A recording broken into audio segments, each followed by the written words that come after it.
जैन सिद्धांत, जैन दर्शन, साहित्य, व्याकरण, न्याय आदि संस्कृत विद्याओं का प्रचार प्रसार करने वाली प्राचीन संस्थाओं के उद्धारक हे मेरे गुरुदेव, इसके साथ ही इन विद्याओं का अध्ययन अध्यापन अधिक से अधिक प्रभावी बने तथा जैन धर्म की पताका देश के बाहर विदेश में भी लहराए, इस दृष्टि से श्रमण संस्कृति संस्थान सांगानेर के संप्रेरक संस्थापक मेरे गुरुदेव, आप श्री ने समाज पर अनंतानंत उपकार किए हैं और आपने आचार्यों की वाणी से श्रावकों को जोड़ करके उनको संस्कारों से संस्कारित करके आज हमारी समाज का बहुत बड़ा उद्धार किया है।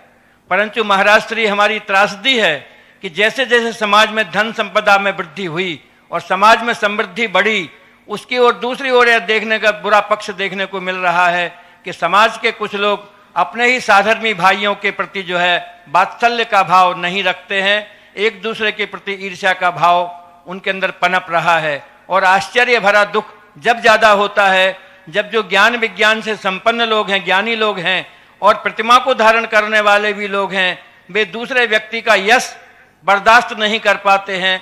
ऐसी दृष्टि में पूज्य महाराज श्री ऐसा उपदेश प्रदान करें जिससे समाज में सौहार्द का वातावरण पनपे और सम्यक दृष्टियों का जो प्रमुख अंग है वात्सल्य, उस वात्सल्य भाव में हमारी वृद्धि हो सके, यही निवेदन।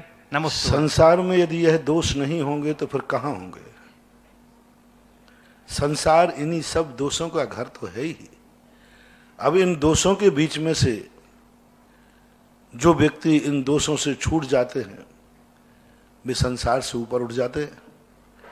संसार में भ्रमण के कारण यही हैं। मिथ्यात्व के कारण, हम बंध के कारण कहे, केवली सुत संग धर्म देवा आदि। अवर्णवाद के लिए मिथ्यात्व का कारण कहा, नीच गोत्र के बंध। यदि ये सब नहीं होंगे तो नीच गोत्री कौन बनेंगे? संसार में उच्च गोत्रियों की संख्या कम है, नीच गोत्रियों की संख्या ज़्यादा है और सदा से ज़्यादा रही। मनुष्यों में भी उच्च गोत्री की संख्या कम है, नीच गोत्री की ज़्यादा है। 5 मलेच्छ खंड है, नीच गोत्री होते हैं। आर्य खंड 1 है और आर्य खंड में भी नीच गोत्री होते हैं, उच्च गोत्री बहुत कम होते हैं।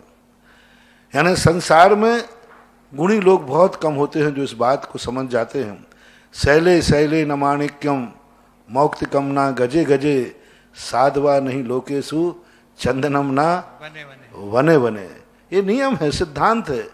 अच्छे लोग बहुत कम होते हैं, जिनकी होनहार भली होती है, वो समझ जाते हैं, वो इसको लेके सोचते हैं कि नहीं, मुझे अपने साधर्मी से कितना प्यार करना चाहिए।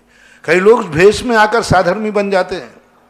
कई लोग कहते हैं, ये भी पंडित जी सबसे बड़ी विडंबना है, कई बार लोग साधर्म की योग्यता नहीं रखते और साधर्म, मैं भी तो महाराज हूँ, मैं भी तो आचार्य हूँ। अरे भाई, आचार्य की योग्यता है कि नहीं? आचार विचार है कि नहीं? आजकल ये परंपरा चल जाती है, सब साधु बराबर हैं। अरे कैसे बराबर हैं? जिस दिन सारे साधु बराबर हो जाएंगे उसी दिन संसार का नाश हो जाएगा, संसार का नाश हो जाएगा। क्योंकि अच्छे और बुरे साधु की पहचान नहीं रहेगी।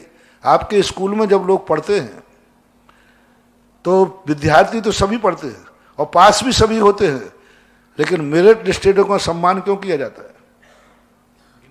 विद्यार्थी तो दूसरे भी पास तो हुए, विद्यार्थी तो सभी है। यदि ये सम्मान नहीं किया जाए तो संस्था में अच्छे लोग नहीं आएंगे। इसी प्रकार देव सात गुरु के अंदर नंबरों की हर परसेंटेज की स्थिति बनती है।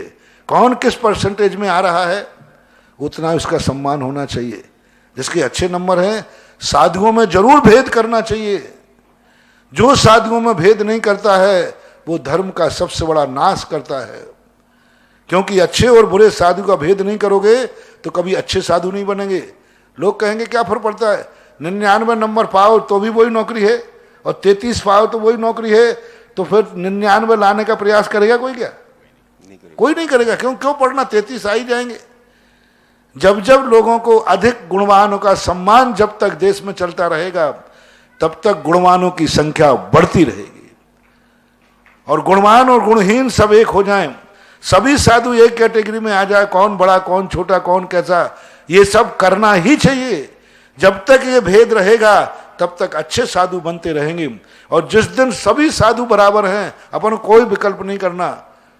टके शेर भाजी टके शेर भाजा, अंधेर नंगरी और चौपट राजा। राजा। कभी भी है, हर कैटेगरी में सभी को एक समान कभी नहीं मानना, उनके गुण देखना, गुणों के अनुसार योग्यता होना चाहिए। एक बात, यदि गुणवान है और गुणों में अधिकता है, फिर यदि वो नहीं करता है सम्मान, तो उसके लिए तो शास्त्रों में नियम से मिथ्या दृष्टि कहा है। अपने से अधिक गुणवान होकर के भी फिर भी यदि उनके ईर्षा भाव आदि करता है, तो नियम से मिथ्यात्व की कोटि में लिया। यदि त्यागी वृत्ति आदि के सम्मान की बात जहाँ आती है, पहले तो ये देखा जाए कि त्यागी वृत्ति ही मात्र है, भेष ही मात्र है कि वो सही में त्यागी वृत्ति है।